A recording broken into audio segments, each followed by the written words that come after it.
I want to tell you the moment when, for me, Bernie Sanders won last night's debate. The question was asked, what is the greatest national security threat to the United States? The other candidates gave answers like the crisis in the Middle East, nuclear Iran, ISIS, cyber warfare, offensive tweets, all legitimate threats, to be sure. But Senator Sanders was the only person on that stage who gave the correct answer: climate change. Of all of our biggest challenges, from social inequality to healthcare, this is the one that must go immediately to the front of the line, because it is the only one with a non-negotiable timetable. He's the only candidate who truly, on either side, who truly seems to grasp the magnitude of the catastrophe. You can hear it in his voice when he speaks on the subject. So while it would be way funnier if Trump won, it will be far better for the health of the country if Bernie Sanders is the next president of the United States. I have, since I was old enough to vote, I have always looked to the candidate who takes science seriously.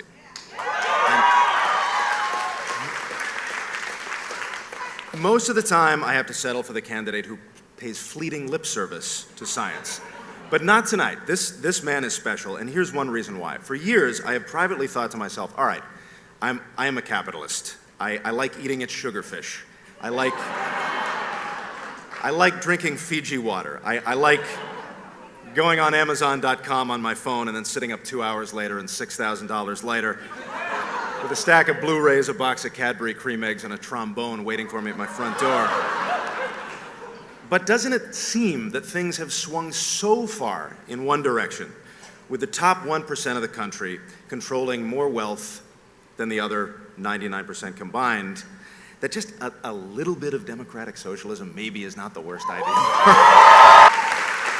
Take healthcare. Look, I still want to go to my fancy Beverly Hills doctor. I'm not going to lie, but what about the guy who can't afford it? Can't we both have options? That's why it's called a public option.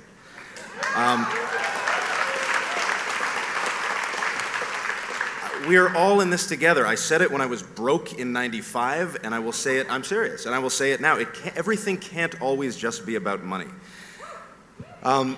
It's like cooking. And I know, because cooking is personally something I have seen done a few times in my life. And if the soup gets too watery, you add salt. If it's too salty, you add water.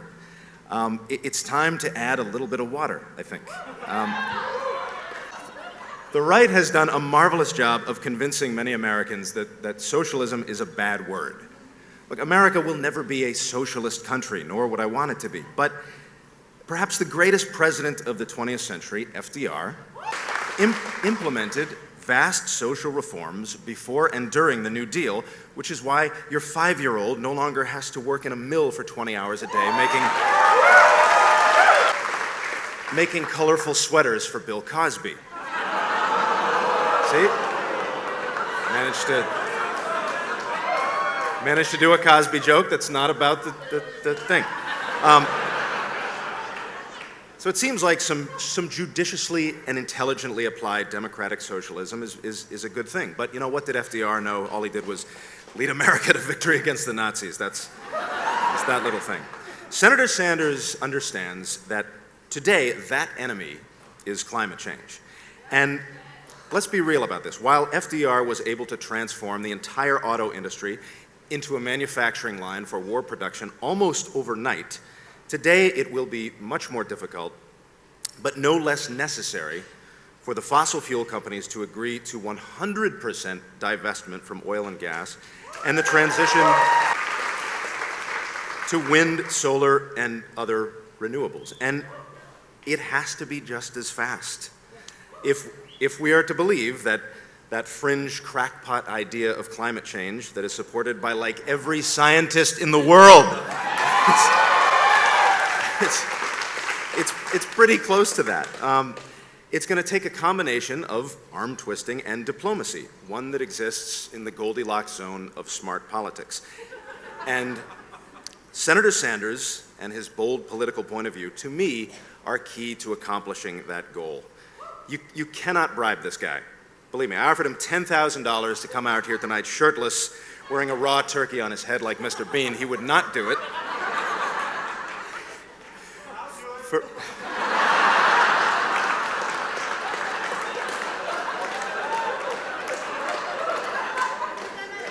We don't want to see you with your shirt off. For me, this man has removed my trepidation over saying aloud that capitalism and democratic socialism, that not so scary word, can and should coexist.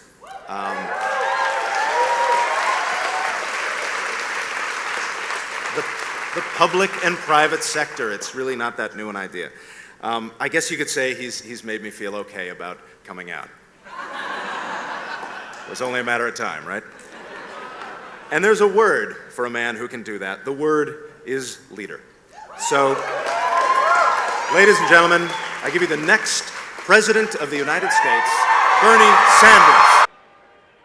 You know, I feel weird using words like values and morals because those are words that have been co-opted by people who wear them as shrouds to justify terrible things like bigotry and greed. I'd like to take those words back tonight and use them to describe Bernie Sanders. Because his moral compass and sense of values inspires me. He always seems to be on the right side of history. And it takes a very brave and very empathetic and very visionary person to do that. Not only was Bernie fighting for civil rights in the 60s, he was also fighting for gay marriage in the 80s. He was against the Iraq War, against deregulation of Wall Street that led to the 2008 collapse, where other candidates are getting gigantic sums of money from billionaires in exchange for compromising favors. Bernie is not for sale. Where the Koch brothers have been pouring hundreds of... Is it Koch or Coke? I think it's either way, like Goldstein. They both work. Where the Koch brothers have been pouring hundreds of millions into Republican candidates. For instance, they just gave Ted Cruz $15 million. Like it's nothing. Bernie raised $15 million from 250,000 human people making donations that averaged $35 each. Not from the Koch brothers, not from Goldman Sachs, not from Monsanto. He is a man of the people. He has to be. His name is Bernie. And he's a man for the people. He has to be. He's from Vermont.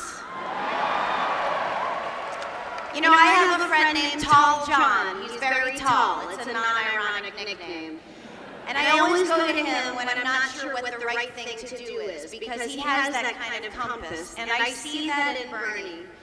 He seems to care solely about what is right, what is best for people. And people are what America is made out of, so it works great.